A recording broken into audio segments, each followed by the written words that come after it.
Good morning to all. Continue with study with GK. நம்ம இன்றைக்கி 12th எத்திக்ஸில் unit 8க்காக இந்த topic பார்க்க போகிறோம். எத்திக்ஸ் டாப்பிக்கில் தமிழ்நாட்டின் வரலாறு, பண்பாடு, மரபு மற்றும் சமூக அரசியல் இயக்கங்கள். அதில் இந்த திருக்குறள் டாப்பிக்காக நம்ம இந்த 12th எத்திக்ஸில் லெசன் நம்பர் 10 திருக்குறள் கூறும் அறக்கோட்பாடு. தமிழரின் பெருமையை உலகுக்கு உணர்த்திய அறநூல் திருக்குறள்.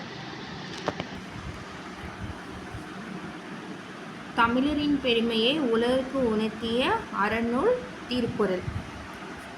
இந்நூல் 2000 ஆண்டுகளுக்கு முன் தோன்றிய தமிழரின் பண்பாட்டை பறைசாற்றுகிறது. 2000 வருஷத்துக்கு முன்னாடி திருக்குறள் உருவானது சொல்கிறாங்க. இந்நூலில் இடம்பெற்றுள்ள அறக்கருத்துக்கள் நடைமுறை வாழ்க்கையில் பின்பற்ற வேண்டிய நெறிமுறைகளை எடுத்துரைக்கின்றன.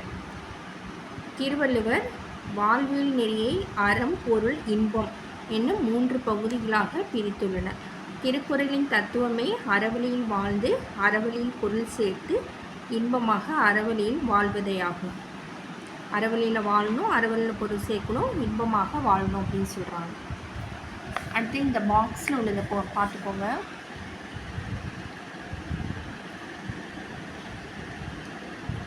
ஆங்கிலத்தில் திருக்குறளை மொழிபெயர்த்தவர் ஜி.யு. போப். லத்தீனில் வீரமா முனிவர். ஜெர்மனில் டாக்டர் க்ரௌல்.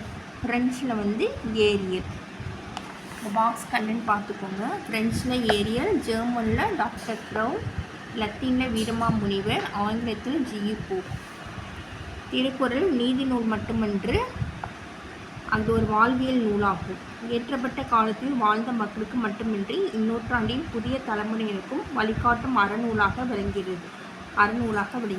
வள்ளுவத்தின் பொறுமை காலந்தோறும் புதிய கருத்தாக்கங்களை தந்து இனம், மொழி, நாடு என்ற எல்லைகளை கடந்து மனித வாழ்க்கையை வலுப்படுத்துகிறது. இவ்வாறு பல சிறப்புகள் கொண்ட அறக்கோட்பாடை உலகிற்கு திருக்குறள் வழங்குகிறது. Thank you all.